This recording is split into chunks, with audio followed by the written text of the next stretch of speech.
Información precisa, completa, veraz, objetiva e independiente. Directo a tu pantalla. Radio Caracas Radio presenta Voz de América. De acuerdo al más reciente informe del Observatorio Venezolano de Prisiones, el 71,6% de las personas privadas de libertad en Venezuela dependen de sus familiares para poder alimentarse. Carolina Girón, directora del observatorio, precisó que el Ministerio de Asuntos Penitenciarios solo garantiza alimentos al 28% de la población reclusa, y en ese sentido puntualizó que el 91,5% no consume proteína de ningún tipo. Es plenamente puro carbohidrato o una fruta. Los presos no comen 3 veces al día. En la investigación se determinó que el promedio de comida es una comida al día cada 24 horas, cuando es regular. Solo muy pocos pueden comer las tres comidas y por tanto su ingesta calórica no llega ni siquiera a las 500 kilocalorías. Girón aseguró que continúa en ascenso el número de reclusos que fallecen por motivos de salud, la mayoría de los casos asociados a desnutrición. Al respecto, la defensora de derechos humanos insistió en que el gobierno venezolano no ha tenido voluntad política para mejorar la situación en los centros penitenciarios. No ha querido hacer lo que debe hacer y lamentablemente se olvidó de los presos, se olvidó del sistema penitenciario y se convirtió en depósitos de seres humanos, pero en unos depósitos miserables, precarios. En septiembre, la Asamblea Nacional de Mayoría Chavista aprobó en primera discusión un paquete de leyes orientadas a reformar el sistema judicial. Carolina Alcalde, Voz de América, Caracas. Un moderno centro para ofrecer asistencia humanitaria, apoyo psicosocial y médico, además de asesoría con personal de la Oficina de las Naciones Unidas para los Refugiados, ACNUR, la Organización Internacional para las Migraciones, OIM, y el Fondo de las Naciones Unidas para la Infancia, UNICEF, que fue inaugurado en diciembre, trabaja ahora en la atención para personas migrantes y refugiadas en movilidad, ofreciéndoles atención y asesoría, como explica Rudy Camposeco, subdirector de Atención y Protección del Instituto Guatemalteco de Migración. Ya sea que soliciten la protección internacional o que solicitan al Estado de Guatemala el reconocimiento del estatuto de refugiado para personas migrantes en tránsito y cualquier persona que está en esa condición de movilidad. El canciller Pedro Brolo explicó que además de la atención a quienes buscan un proceso de asilo, se ofrece a quienes van en tránsito. Estamos recibiendo flujos migratorios provenientes de otros países. Como saben, Guatemala es un país de tránsito y retorno. Se tiene planeado crear otros centros similares en los departamentos de Huehuetenango, San Marcos, Quiché y Petén, tomando en cuenta la alta cantidad de migrantes que surgen de esas regiones del país, indicó el subdirector Rudy Camposeco, quien explicó otros servicios que se ofrecen en el lugar. Inclusive sin estar vulnerado institucionalmente en algún derecho, pero que necesita algún apoyo, alguna información, alguna referenciación, porque si necesita inclusive su retorno voluntario a algún país, pues también en este lugar se le va a dar la información necesaria. La creación de este centro había sido anunciada por la vicepresidenta Kamala Harris en junio pasado cuando estuvo de visita en Guatemala, y la inauguración contó con la presencia de la subsecretaria de Estado para la Seguridad Civil, Democracia y Derechos Humanos, Usra Sella. Eugenia Sagastume, Voz de América, Guatemala. Representantes del gobierno nacional que preside Alberto Fernández repudiaron el ataque incendiario registrado anoche contra el diario El Chubut en la ciudad de Trelew, a 1.400 kilómetros al sur de la ciudad de Buenos Aires. El episodio fue protagonizado por un pequeño grupo de personas que se desprendieron de una movilización antiminera. Sobre estos hechos consultamos al periodista Rubén Darío Jiménez, quien se encontraba trabajando en dicho medio de comunicación a la espera del cierre de la edición gráfica respectiva. Esa decisión de destruir todo lo que encontraban a su paso, y el susto sobre todo de algunas compañeras adentro de la redacción, ¿no? Al momento de la evacuación, ver el momento en que tenían que salir, y después, sin darte cuenta en realidad mucho de cómo está la situación, tener que cerrar, tener que completar la tarea para poder estar el diario en la calle, que fue lo que finalmente pudimos hacer, y después de que todo eso pasó, un poco darse cuenta de la situación, al ver los destrozos. Si bien no se registraron personas lesionadas, los daños fueron cuantiosos para el medio gráfico, que fue víctima de la agresión que se une a la destrucción desde la semana pasada de otros 18 edificios públicos, entre ellos la Casa del Gobierno Provincial. El vicegobernador Ricardo Sastre destacó que estos hechos constituyen una agresión directa hacia la democracia. Si se atacan los medios de comunicación, estamos atacando el sistema democrático también. Es un medio que tiene la chance de informar como cualquier otro, y porque tenga una editorial u otra, no está obligado a pensar igual que otros. Entonces me parece que tenemos que ser respetuosos del sistema y tenemos que ser respetuosos también de la actividad privada. Cabe destacar que las manifestaciones fueron impulsadas por algunas personas que se oponen al desarrollo de un proyecto de zonificación minera destinado a la extracción de plata en la zona de la meseta central por parte de una empresa canadiense al considerar que no hay garantías medioambientales. La iniciativa fue aprobada por el Parlamento el miércoles pasado y derogada este martes por los legisladores ante las presiones surgidas. Desde FM El Chubut, en la Patagonia Argentina, para La Voz de América les informó Sergio Maturana. Mañana 23 de diciembre es la fecha límite exigida por Nicaragua para la salida de la misión diplomática de Taiwán en el país centroamericano, luego de que el gobierno de Daniel Ortega rompiera relaciones diplomáticas el pasado 9 de diciembre para posteriormente restablecerlas con la República Popular de China, a la cual reconocieron como la única y legítima China. Según Hao-Ye Joseph Wu, jefe del Ministerio de Relaciones Exteriores de Taiwán, el gobierno de Nicaragua ordenó el cierre de la embajada de Taiwán en ese país y como respuesta Taipei estableció también el 23 de diciembre como fecha tope para que el país centroamericano evacúe su misión diplomática actualmente en el país asiático. Tiziano Breda, analista para Centroamérica del International Crisis Group, comentó que Nicaragua busca mayores recursos económicos a través de China. Pero creo que el elemento principal y más importante es la necesidad de encontrar, de buscar un aliado en otra potencia, ¿no? A nivel internacional que balancee posiblemente esta denuncia, este rechazo, decenas de países frente a la reelección de Ortega. En tanto, las autoridades taiwanesas esperan que Nicaragua permita que el personal de la Embajada de Taiwán en Managua garantice la seguridad del personal y permita la finalización de los procedimientos administrativos acorde a las prácticas internacionales. Según los medios de prensa taiwaneses, en Nicaragua hay 52 personas miembros de la diplomacia de ese país junto con sus familiares y se espera que todos abandonen Nicaragua gradualmente. Daliana Ocaña, Voz de América, Nicaragua. Los fundadores de BioNTech tenían un objetivo principal que era encontrar una cura para el cáncer, pero el mundo entero los reconoció por desarrollar su primera vacuna contra el COVID-19, pero ahora ellos vuelven a retomar su camino. Ugur Sahin y Özlem Türek son los fundadores de BioNTech, empresa que ahora está trabajando para desarrollar un nuevo tratamiento contra el cáncer utilizando la misma tecnología de ARNM que se utilizó para desarrollar la vacuna del COVID-19. Sahin, quien es ahora el presidente ejecutivo de la empresa, estuvo aquí en Washington, D.C. para un panel científico sobre el tratamiento del cáncer. Tiene la intención de abrir nuevos caminos al fusionar el ARNM con la terapia de células T con CAR, que normalmente se usa para tratar las neoplasias malignas de la sangre. Su objetivo es fusionar estas dos tecnologías y crear un tratamiento contra el cáncer que se dirija a los tumores sólidos. Por lo tanto, todavía no hay una gran evidencia de que las células CAR-T funcionen en tumores sólidos, pero creemos que la combinación del objetivo correcto más la vacuna podría tener que superar esta limitación. El tratamiento implica eliminar algunas células en los pacientes, modificarlas genéticamente para atacar el cáncer y luego reintroducirlas en el cuerpo del paciente para atacar el tumor. El problema que puede surgir en la terapia con células T con CAR es la toxicidad. Los expertos médicos dicen que puede causar el síndrome de liberación de citocinas con inflamación severa e hinchazón del cerebro y puede ser fatal. Y el doctor Ugur Sahin advierte.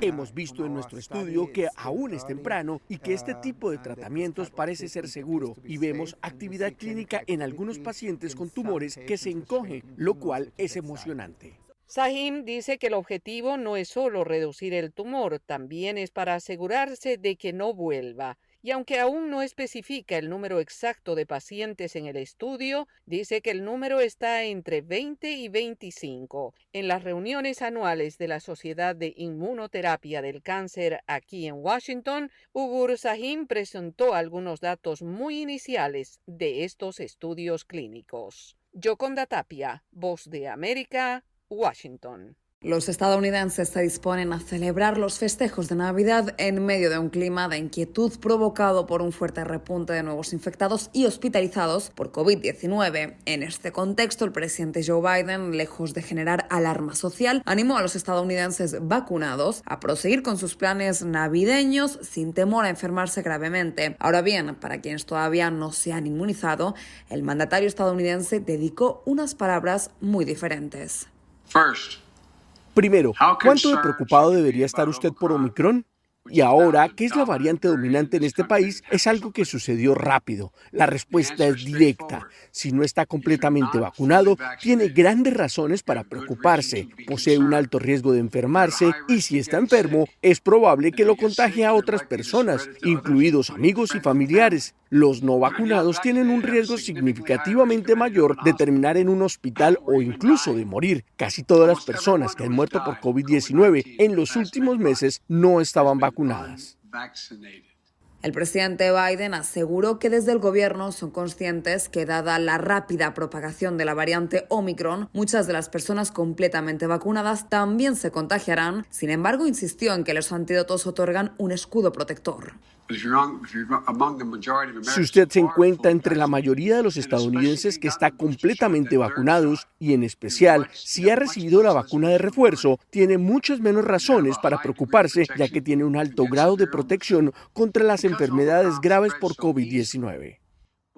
Durante su discurso, el mandatario estadounidense anunció que el gobierno proporcionará 500 millones de test caseros gratuitos. Además, aumentará el apoyo a los hospitales bajo presión y redoblará sus esfuerzos en la campaña de vacunación, incluyendo las dosis de refuerzo. Luego de haber entrado oficialmente el invierno en Estados Unidos, el presidente Biden explicó varios cambios importantes en su plan de contención de la pandemia del COVID-19 para los meses más fríos y anticipó que descartan cierres masivos de escuelas o negocios, remarcando que ahora tienen herramientas que hace un año no tenían. Judith Martín Rodríguez, Voz de América. Justo cuando los estadounidenses y los europeos esperaban ansiosamente la temporada navideña más normal en un par de años, la variante Omicron ha desatado una nueva ronda de miedo e incertidumbre para los viajeros, los compradores, los asistentes a las fiestas y sus economías en general. La agencia AP informa que las Rockettes cancelaron su espectáculo navideño en Nueva York. Algunos restaurantes de Londres han estado vacíos debido a que los viajeros evitan el centro de la ciudad. Los espectáculos de Broadway están cancelando algunas funciones. La Liga Nacional de Hockey suspendió sus partidos hasta después de Navidad.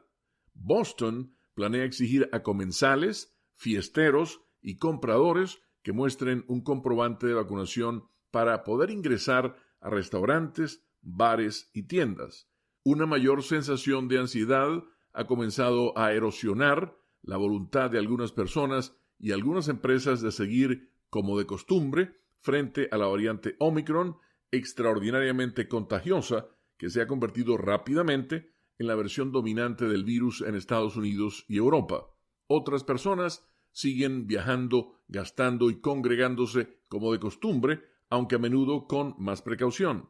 Los viajes aéreos durante las vacaciones siguen siendo sólidos. Muchas tiendas y restaurantes siguen disfrutando de vigorosas ventas, y Omicron no ha mantenido a las audiencias alejadas de las salas de cine en cantidades significativas. De hecho, el fin de semana pasado, el público cinéfilo de todos los grupos demográficos acudió en masa a ver la nueva película de la franquicia Spider-Man. Al mismo tiempo, nadie sabe todavía qué significará Omicron en última instancia para la salud de las economías occidentales, que han soportado una terrible racha de recesiones y recuperaciones desde principios de 2020. Provocará Omicron brotes en fábricas y puertos, interrumpirá las operaciones y empeorará los cuellos de botella de la cadena de suministros que han elevado los precios y contribuido a la inflación estadounidense más alta en décadas? ¿Será que la gente volverá a refugiarse en casa y gastará menos en servicios como comidas en restaurantes, conciertos y estadías en hoteles, que podrían debilitar la economía pero potencialmente aliviar las presiones inflacionarias? ¿Se suspenderán indefinidamente los planes de regreso a la oficina de los trabajadores administrativos, lo cual agravará el impacto en los negocios del centro de muchas ciudades? ¿O será Omicron un problema de menor importancia que apenas frenará lo que se ha convertido en una recuperación sorprendentemente sólida de la breve pero intensa recesión pandémica? Nadie lo sabe. No obstante, temerosos por la incertidumbre y el miedo a los peores escenarios, los mercados de valores de todo el mundo se vieron sacudidos durante 3 días antes de recuperarse este martes. Con la nota económica desde Washington, Leonardo Bonet, Voz de América.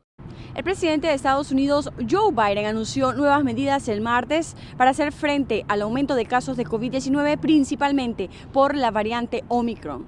El gobierno va a adquirir 500 millones de pruebas rápidas y este fin de semana se abrirán algunos sitios en varias ciudades para pruebas rápidas que detecten el virus. Así lo anunció el presidente Biden desde la Casa Blanca, casi 2 años después del inicio de la pandemia.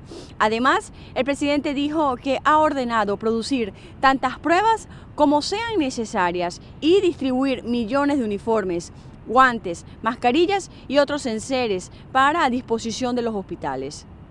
En otras noticias, el crecimiento de la población de Estados Unidos cayó a su tasa más baja desde la fundación del país durante el primer año de la pandemia, luego de que el coronavirus redujo la inmigración, postergó los embarazos y causó además la muerte de cientos de miles de residentes, de acuerdo con cifras oficiales divulgadas el martes. La población de Estados Unidos de julio de 2020 a julio de 2021 creció apenas el 0.1%, al añadir una cifra neta de 395.600 habitantes que, de acuerdo a los cálculos, la población fueron publicados en el censo. El gobierno del presidente Joe Biden anunció el lunes que ofrecerá 20.000 visas adicionales a trabajadores temporales, esto con el fin de reactivar la economía estadounidense. Se trata de la primera ocasión que el Departamento de Seguridad Nacional aumenta la cantidad de visas de este tipo en la primera mitad del año. Las visas estarán disponibles para los empleadores estadounidenses que deseen contratar trabajadores adicionales antes del 31 de marzo del año entrante. Desde Washington, Sofía Pisani, Voz de América.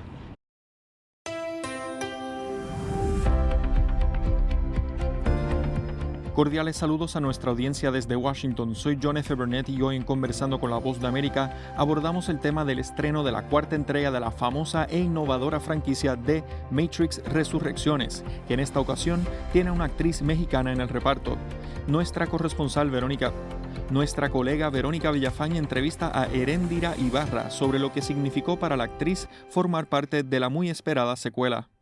Había visto la primera, me tocó verla en el cine en California. Yo nací en la Ciudad de México, pero crecí en San José, California, y tuve la oportunidad de verla en el cine acá con mis amigos, pensando que iba a ser un día cualquiera, una película dominguera de palomitas tranquilas y así.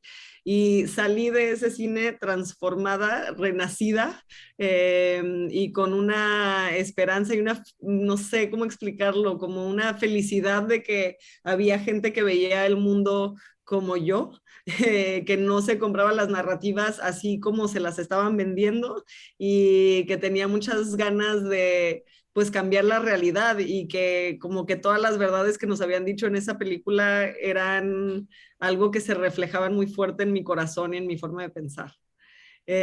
¿Cómo me siento ahora? Pues me siento como si estuviera soñando. Es algo que ni en mis sueños más locos imaginé, estar en esa película, en esta película, y ser parte de este elenco que fue tan formativo para mi vida. ¿Cómo fue trabajar de cerca con Keanu Reeves? Es un tipazo. Yo siempre digo que los memes tienen razón. Él es una persona Es una buena persona con un gran corazón, con una gran entrega y súper humilde y amoroso y la verdad es que fue todo lo que me imaginaba y más. Y de repente también trabajar con Carrie Ann y con Neil Patrick Harris y con Jonathan Groff. Fueron de las mejores experiencias de mi vida. Me llevo amigas entrañables, personas que espero que estén en mi vida el resto del tiempo que me toque en este planeta. Describe tu personaje Lexi. Lexi es una mujer aguerrida, rebelde, escéptica, es una mujer que no se compra las narrativas, que cree profundamente en Trinity y va a luchar por ella con cada fibra de su ser. Bueno, este es tu primer rol de superacción, ¿no? ¿Cuáles fueron tus retos para poder interpretarlo? Principalmente el reto fue, al principio me había llevado a mi hijo conmigo a San Francisco y me di cuenta que ser mamá y aprender Kung Fu es algo muy complicado, pero todavía más complicado es ser mamá y estar lejos de tu crío mientras que el mundo está a la mitad de una pandemia. Entonces creo que lo más retador, más allá de el entrenamiento físico y demás, fue pues estar lejos de mi crío durante una de las épocas más de miedo del mundo, que era pues el primer año de la pandemia. Pero definitivamente el aspecto físico también fue súper demandante. Para mí era muy importante el perfeccionar todo lo que podía hacer, desde mi manejo de armas hasta mi manejo físico, porque lo último que quiere ser es la que se equivoca. Entonces fueron muchas horas de entrenamiento, muchos momentos de repente de estrés, de dolor físico, pero siento, y ahora viéndola en retrospectiva, valió la pena absolutamente. Era Heréndira Ibarra, actriz mexicana, quien encarna al personaje de Lexi en la nueva película de la franquicia Matrix Resurrecciones, que estrena esta semana. Esto fue Conversando con la Voz de América.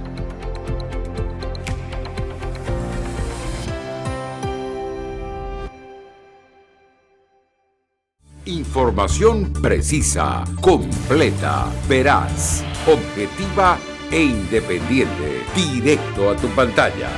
Voz de América en RCR 750.